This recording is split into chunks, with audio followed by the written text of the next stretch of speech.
বেশ, আশা করছি এই কটা বাঁশ দিয়ে খালের উপরে মাচা বেঁধে বাড়িটা অন্তত হয়ে যাবে। তারপর সেই বাড়িতে এসে আমি আর আমার গিন্নি দুজনে মিলে আয়েশ করে থাকবো। আরে কি ব্যাপার, হরিপদ পুরো এত বাঁশ কেটে এনেছে এখানে কেন? আমি যেটা ভেবেছিলাম সেটা করে ফেলছে না তো আবার? মালটা সব জানে, যাই যাই একবার গিয়ে দেখি। আরে ওই বুড়ো বাম, এখানে কি করছো? কি এত বাঁশ কেন? এখানে কি ব্যাপারটা হচ্ছে শুনি। কি ব্যাপার নগেন, লোকের কাজের সম্পর্কে এত আগ্রহী কেন? আমি এখানে যাই করি না কেন, তোর তাতে কি আসে যায়? বেশি বড় বড় ফুটানি মেরো না, যেটা জিজ্ঞাসা করছি উত্তর দাও। তোর কথার আমি উত্তর দেব না। তোর বাবার জায়গায় আমি দাঁড়িয়ে আছি নাকি? একদম বাবা তুলে কথা বলবে না বলে দিলাম। আমি তোমাকে খারাপ কথা কি জিজ্ঞাসা করেছি? শোন নগেন, তুই আমার কাছ থেকে কথা বার করে যে কি করতে চাস আমি খুব ভালো করেই জানি। অতএব আমার সঙ্গে লাগিস না। তুই তোর কাজে যা, আমাকে আমার কাজ করতে দে। নিজের কাজ করতে দেব তাই না? তবে রে বেটা, তোর 12টা বাজাচ্ছি, দাঁড়া। ওরে বাবা রে নগেন, আমাকে মেরে ফেললি তুই। কে কোথায় আছো? বাঁচাও, মেরে ফেললো আমাকে।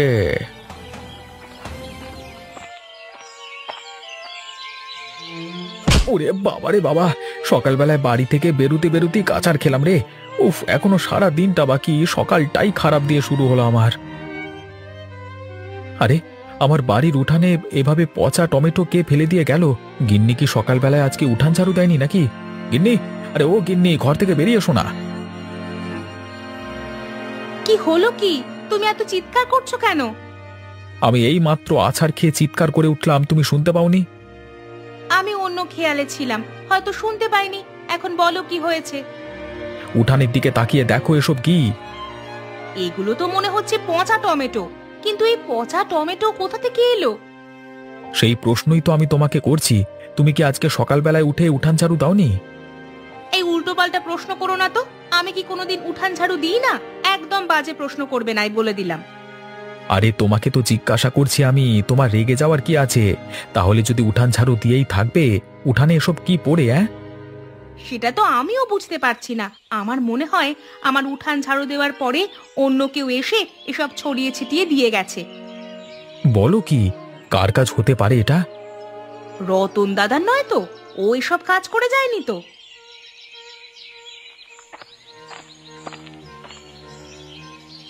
উফ, ওরে বাবা, গিন্নি কোথায় গেলে? তাড়াতাড়ি বেরিয়ে এসো একবার। আমি মনে হচ্ছে এখানে অজ্ঞান হয়ে পড়ে যাব। আরে, তোমার কি হলো? তোমার মাথায় রক্ত কেন? কোথাও পড়ে গিয়েছিলে নাকি? সবাই প্রশ্ন করে শুধু, আমাকে ধরে কোথায় ঘরে নিয়ে যাবে তা নয়। শুধু শুধু প্রশ্ন করো কেন তুমি? চলো চলো, ঘরে চলো। এবার বলো দেখি, কি হয়েছে তোমার? আমি খালের পাড়ে বাঁশ নিয়ে গেছিলাম আমাদের ঝাড় থেকে কেটে। আমার পরিকল্পনা ছিল খালের উপর একটা বাঁশের বাড়ি তৈরি করব। এখন বৃদ্ধ হয়েছি, তেমন তো কোনো কাজ করতে পারি না, তাই আর কি। তারপর? আমি সেখানে সব কাজ করছিলাম, এমন সময় নগেন এসে আমাকে বাধা দিল। আমি তার কথা শুনিনি বলে ওই বাঁশ দিয়ে মেরে আমার মাথা ফাটিয়ে দিল। বলো কি গো, নগেনের এতবার বেড়েছে? ও তোমার মাথাটা ফাটিয়ে দিল? তাহলে তোমাকে আর বলছি কি গিন্নি, ওই রকমই বার ফটকা ছেলে, কাউকে মানে না ও। আমার উপর এমন ভাবে চড়াও হলো, দেখলে তোমার ভয় লেগে যেত। না না, এইভাবে তো মুখ বুজে বসে থাকা যায় না। এর একটা বিরোধিতা করতেই হবে। নগেনের নামে আমরা অবিনাশ বাবুর কাছে নালিশ করব। কিন্তু প্রমাণ তো আমাদের হাতে নেই। তাহলে অবিনাশবাবু আমাদের কথা বিশ্বাস করবেন কেন? নগেনের সাথে যুক্তি তর্কে তুমি পারবে বলে ভেবেছ? প্রণাম নেবেন অবিনাশবাবু। কেমন আছেন আপনি? কে ভাই তুমি, এবং শীতের দিনে আমার বাড়িতে কি উদ্দেশ্য নিয়ে এসেছো? এ, উদ্দেশ্য আমার খারাপ কিছু নয়। এই আপনার জন্য একটা জিনিস নিয়ে এলাম। আর আমি আপনার গ্রামেই থাকি। আমি নগেন, চিনতে পারছেন না আমাকে? ও, নগেন। তা তোর মুখটা আগের থেকে অন্যরকম হয়ে গেছে কেন? কেমন হয়ে গেছে বাবু? আগে ছিল পরোটার মতো, এখন হয়ে যাচ্ছে হাই চপ্পলের মতো। আপনি যেটা দেখেছেন নিশ্চয়ই ঠিকই দেখেছেন। হ্যাঁ, আসলে বয়স হচ্ছে তো ধীরে ধীরে, তাই আর কি। আচ্ছা বাবু, এই নিন, আপনার জন্য খেজুর গুড়ের পিঠে এনেছি। আপনি এগুলো খেয়ে নেবেন, কেমন? বলিস কি রে, খেজুর গুড়ের পিঠে? দারুণ ব্যাপার তো। তুই ওরকম দেখতে হলেও খেজুর গুড়ের পিঠে তো দিচ্ছিস, ভালো লাগছে। বাবুন না, গ্রামের অনেকের ঘরে তো খেজুর গুড়ের পিঠে হয়েছে, কিন্তু কেউ কি আপনার কথা ভেবেছে? কথাটা তো তুই ভুল বলিসনি। কেউ তো আমার কথা ভাবেনি, একমাত্র তুই আমার কথা ভেবেছিস। তাহলে একমাত্র আমি আপনার কথা ভেবে আপনার জন্য কষ্ট করে হলেও এই পিঠে নিয়ে এসেছি। তোর মতো ভালো লোক আমাদের গ্রামে প্রয়োজন, বুঝলি তো? তোদের মতো লোক থাকলেই তবেই আমাদের গ্রামের উন্নতি করতে পারবে, না হলে পারবে না জীবনেও। হ্যাঁ, কিন্তু সে কথা আর কে বোঝে বলুন? কেউ বোঝে না, কেউ বোঝে না।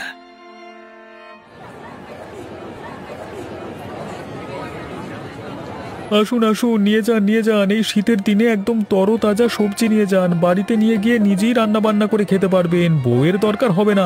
একদম কম দামে পেয়ে যাচ্ছেন সমস্ত শাকসবজি শুধুমাত্র আমার কাছে। এই রে কলা, গোপালদা তো এদিকেই আসছে বলে মনে হচ্ছে। ও কি আমার সাথে কথা বলতে আসছে নাকি? যদি এসে পচা টমেটোর কথা তোলে? কি ব্যাপার রতন, আমাকে দেখেই অমন মুখটা ছাগলের মতো হয়ে গেল কেন? বেশ তো ডাক পেরে খদ্দের আনছিলিস, তাহলে এখন আবার কি হলো? আমার ইচ্ছা, আমি কখন লোক ডাকবো কখন ডাকবো না সেটা কি কাউকে বলে দিতে হবে? কিন্তু লোকের বাড়ির উঠানে পচা টমেটো ফেলবার আগে যাদের বাড়ি তাদের তো একবার অনুমতি নেওয়া প্রয়োজন, তাই না? তুমি কি বলতে চাইছো? আমি কার বাড়িতে পচা টমেটো ফেলেছি? একদম শয়তানি করবি না রতন। বাজারে লোকের সামনে না একটা চড় মেরে দেবো ফটাস করে। এই, তুমি আমাকে গরম দেখাবে না। তোমার কাছে প্রমাণ আছে যে তোমার উঠানে আমি ফেলেছি পচা টমেটো? এই গাধা, কাঁচা সবজি কে বিক্রি করে, তুই না আমি? তাই নাকি? কাঁচা সবজি বিক্রি করি মানেই তোমার উঠানে আমি পচা টমেটো ফেলে দিয়ে চলে এসেছি? এটা কোনো কথার কথা বললে তুমি? যেদিন ধরতে পারবো না একেবারে মুচড়ে দেব। আরে যাও যাও, তোমার মতো অনেক লোক আমার দেখা আছে, তুমি আমার ইয়ে করবে। অবিনাশ বাবু, কি করছেন আপনি? কি আর করব, বসে আছি। আর এই যে সামনে কিছু খেজুর গুড়ের পিঠে আছে, সেগুলো বসে বসে খাচ্ছি। কেন?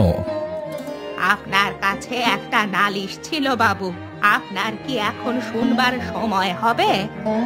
তোমাদের কি আমার কাছে নালিশ ছাড়া আর কিছু থাকে না? কোথায় দুটো পিঠে দিয়ে যাবে, বসে বসে খাবো। আচ্ছা বলো দেখি, তোমার কি নালিশ শুনি? বাবু, বলছিলাম গ্রামের কিছু লোক একদম বড়দেরকে সম্মান করতে জানে না। তারা ইচ্ছে করলেই মানুষের ক্ষতি করতে একবার পিছপা হয় না। কার কথা বলছো তুমি? আমি নগেনের কথা বলছি বাবু। ওই নগেন আজকে আমার স্বামীকে মেরে মাথা ফাটিয়ে দিয়েছে। ধুর, তুমি কি সব আবোল তাবোল কথা বলছো? নগেন এরকম কোনোদিন করতেই পারে না। ওর মতো ভালো ছেলে দুটো নেই। আমি সত্যি বলছি বাবু, আপনি বিশ্বাস করুন। আমি বিশ্বাস করতে পারলাম না। তোমার স্বামী নিশ্চয়ই ভুলভাল দেখেছে। কাকে দেখতে কাকে দেখে ফেলেছে। আসলে বয়স হয়েছে তো, এরকমটা হয়। আমি মিথ্যা বলিনি বাবু। আমি ওসব কথা শুনতে চাচ্ছি না। বেশ বসে বসে পিঠে খাচ্ছি, তুমি এসে সবকিছু যেন বিরক্ত করে দিচ্ছ। এখন এখান থেকে যাও দেখি। কিন্তু ও যদি আবার আমাদের ওপর আক্রমণ করে, তাহলে আমরা কোথায় যাব? ও আক্রমণ করবে কিনা জানি না। কেউ যদি ঘরে আক্রমণ করে তাহলে ঝাঁটা লাঠি ঘরে থাকলে সেটা দিয়ে তোমরা রুখে দাঁড়াবে। এখন যাও। বলি ও নীলিমা, তোমার স্বামীটাকে একটু সামলাও। এসব কি কাজ করে বেড়াচ্ছে সকাল সকাল? কেন গো দিদি, আমার স্বামী আবার তোমাদের কি ক্ষতি করলো? পরের বাড়ির উঠানের সামনে পচা টমেটো ফেলে দিয়ে চলে আসছে যে, সেগুলো কি মেনে নেওয়া যায়? কি বলছো কি তুমি? কাদের বাড়ির উঠানের সামনে পচা টমেটো ফেলে এসেছে? শত্রু তো ওই একজনই আছে, আমরা। আমাদের বাড়ির উঠানে পচা টমেটো ফেলে দিয়ে চলে এসেছে। একটু বুঝে শুনে কথা বলো, বুঝলে দিদি? আমার স্বামী তোমাদের উঠানে পচা টমেটো ফেলে এসেছে, তার কোনো প্রমাণ তো নেই তোমাদের কাছে। চোর চুরি করলে প্রমাণ রেখে করে কি? কখন চুপি চুপি খেয়ে টমেটোগুলো ফেলে রেখে চলে এসেছে। তোমাদের বাড়ির উঠানে পচা টমেটো ফেলে আমাদের কি লাভ বলো দেখি? কেন আমাদের বাড়ির উঠানে পচা টমেটো ফেলে আমাদেরকে হেনস্থা করবে তোমরা? আমরা চাইলেও তোমাদেরকে কিচ্ছু বলতে পারবো না, এটাই ভেবেছিলে তো তোমরা? যেদিন ধরতে পারবে সেদিন কিছু বলবে, তার আগে তোমার কথা শুনতে আমরা বাধ্য নই। ধরবো তো বটেই একদিন না একদিন, ভোরবেলা থেকে উঠে পাহারা দিতে হবে। তোমাদের লজ্জা লাগা দরকার। একই গ্রামে বসবাস করছো, তার উপরও গ্রামের একটা পরিবারের পেছনে লাগছো, এটা কি ঠিক? দেখো দিদি, সকালবেলা জ্ঞান দিও না। তোমার জ্ঞান শুনতে আমি এখানে আসিনি। যদি কোনোদিন আমাদেরকে দেখতে পাও তোমাদের ঘরে কোনো খারাপ কাজ করতে, তাহলে তখন আমাদেরকে বলো। বলবো তো বটেই, তোমার সাথে তো ঝগড়া করতে আমি এখানে আসিনি, শুধু তোমাকে কথাটা শুনিয়ে রাখলাম একবার। বাকি যা করবার আমরাই করব।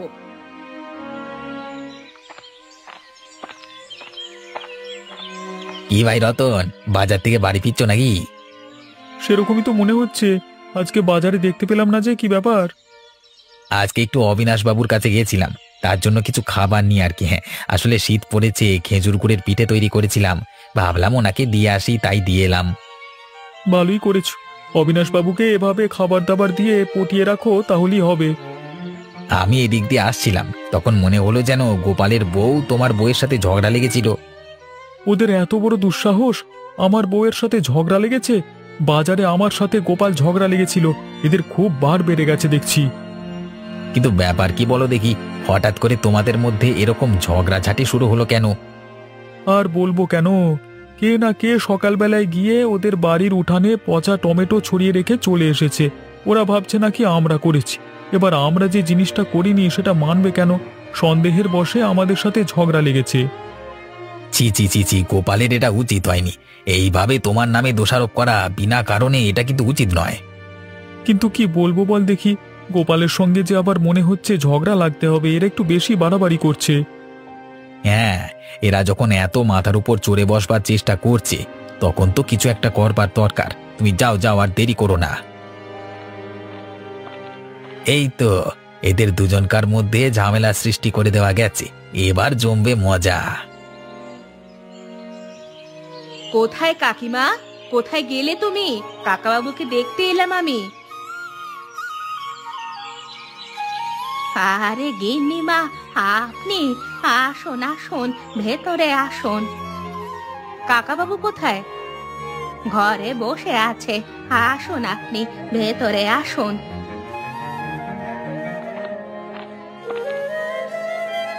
ইস, একেবারে মেরে মাথাটা ফাটিয়ে দিয়েছে।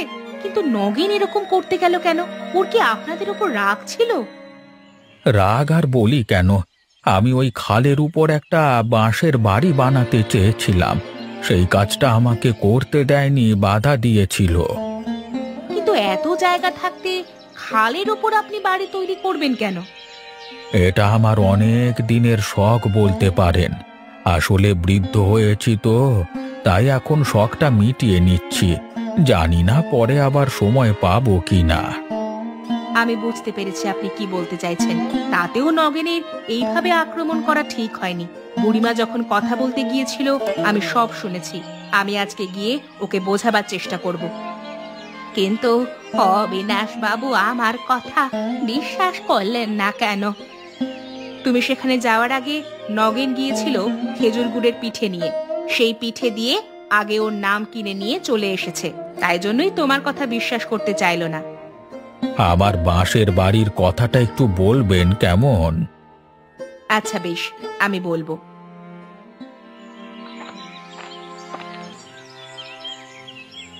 গোপালদা, আরে ও গোপালদা, একবার বেরিয়ে এসো তো, তোমার সাথে জরুরি দরকার আছে, বেরিয়ে এসো। কি ব্যাপার রতন, এভাবে চিৎকার করছিস কেন ঘরের সামনে এসে? তুমি আমার দোকানের সামনে গিয়ে যখন চিৎকার করছিলে তখন কেমন লাগছিল আমার বুঝতে পারছো? কি হয়েছে বলবি তো? হঠাৎ করে তুই আবার আমার ঘরে আসতে গেলি কেন? তোমার বউ আজকে আমার বউকে কথা শুনিয়েছে কেন? আমরা কি অপরাধ করেছি যে যেখানেই দেখতে পাচ্ছ আমাদেরকে কথা শোনাচ্ছ? নিজের অপরাধের কথাটা নিজে চিন্তা কর, আমাদেরকে জিজ্ঞাসা করতে হবে না। তুই যদি লোকের পেছনে লাগা বন্ধ করিস তাহলে আমরাও তোর পেছনে লাগা বন্ধ করে দেব। এভাবে চলে না দাদা, আমি তোমাকে অনেকবার বলেছি আমি এ কাজ করিনি, তুমি কেন আমার কথা বিশ্বাস করছো না? কারণ তোর কথা আমাদের বিশ্বাস হয় না, আর যতদিন না তোদের এই আচরণ তোরা বন্ধ করবি ততদিন এটাই চলতে থাকবে। এটা কিন্তু তোমরা ঠিক করছো না গোপাল দাদা। তোমাদের ভালো করে আগে খোঁজ করা উচিত যে তোমাদের সাথে কে এরকম ব্যবহার করছে। এমনও হতে পারে তোমার আর আমার মধ্যে ভাঙন ধরানোর জন্য চেষ্টা করছে। বলিস কি রে, এটা তো আমার মাথায় আসেনি। আমি তো সেই থেকে এই কথাটাই বোঝাবার চেষ্টা করছিলাম তোমাকে। আমাদের মধ্যে শুধু শুধু ঝগড়াঝাঁটি করা উচিত নয়। আমার মনে হয় এর পেছনে অন্য কারোর হাত আছে। ঠিক আছে, তুই যখন বলছিস তাহলে খুঁজে দেখতে হবে।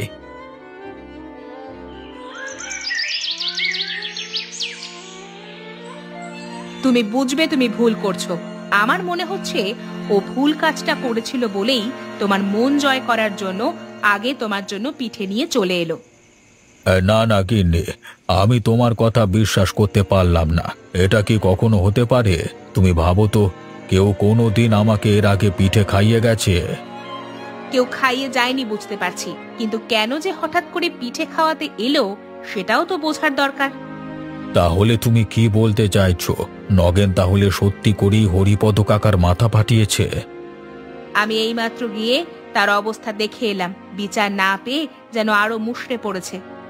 কিন্তু নগেন তো সমানে অস্বীকার করে চলেছে এ কথা, তাহলে ওকে শাস্তি দেব কিভাবে? আমি বলি কি, হরিপদ কাকা বলছিলেন ওনার নাকি খালের ওপর বাঁশের বাড়ি তৈরি করবার খুব ইচ্ছে। আমার মনে হয় তোমার নিজের উদ্যোগে এটা করে দেওয়া উচিত। খালের উপর বাঁশের বাড়ি করে লোকটা যে কি করতে চায় আমি বুঝতে পারছি না। আমি বলি কি, তুমি এক কাজ করো, খালের ওপর বাঁশের বাড়ি তৈরি করে দিয়ে খালে কিছু মাছের চারা ছেড়ে দাও, তাহলেই দেখবে সমস্ত দিক থেকে সুবিধা হবে। ঠিকই বলেছ, তাহলে হরিপদ কাকা সেখান থেকে আমার মাছগুলোকে দেখাশোনা করতে পারবে, তাই তো? একদমই তাই। তুমি আর বেশি দেরি করো না, আজকালকের মধ্যেই হরিপদ কাকার সঙ্গে কথা বলে কাজটা সেরে ফেলো, তাহলে দুদিক থেকেই সম্মান বজায় থাকবে তোমার। সব দিক থেকেই ঝামেলা থেকে মুক্তি। হ্যাঁ, এরপর আমি এই খালের উপর আমার নিজের বাঁশের বাড়িটা তৈরি করে নিই। কি ব্যাপার নগেন, তুই এখানে কি করছিস? এত বাঁশ কেটে নিয়ে এসেছিস কেন এখানে? আমি এই খালের উপর বাঁশের বাড়ি তৈরি করব। কেন? অত তোমাদের প্রশ্নের কি আছে? হ্যাঁ, তোমরা দুজন তো কালকে ঝগড়া লেগেছিলে, আজকে এতে তোমরা একসাথে ঘুরছো কেন? সেই প্রশ্ন কি আমি জিজ্ঞাসা করছি? আমি সেটা বলতে চাইছি না। আমি তো শুনলাম এখানে নাকি আগে হরিপদ কাকা বাঁশের বাড়ি তৈরি করতে এসেছিল, তুই নাকি তাকে মেরে মাথা ফাটিয়ে দিয়েছিস। তাহলে তুই আজকে এখানে এই কাজ করছিস কেন? এই তোমরা যাও এখান থেকে, আমার যা মন যাচ্ছে আমি তাই করছি, তোমাদের অত কথা শোনবার আমার কোনো প্রয়োজন নেই।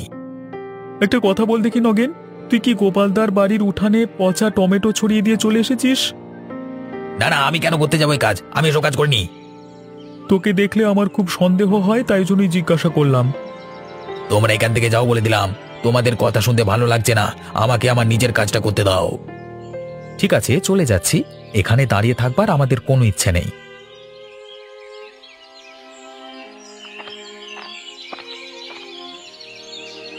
কোথায় কাকা, কোথায় আছেন আপনি? আমি স্বয়ং আপনার বাড়িতে এলাম।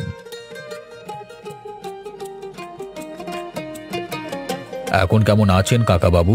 সেই দিনের ব্যবহারের জন্য কিছু মনে করবেন না জানো। আমি এখন মোটামুটি ঠিক আছি। আপনি হঠাৎ করে আমার বাড়িতে এলেন বাবু? আমার গিন্নির আদেশ, না এসে আর থাকতে পারলাম না। শুনুন কাকা বাবু, আমাদের ওই খালের উপর আপনাকে একটা বাঁশের বাড়ি তৈরি করে দেব।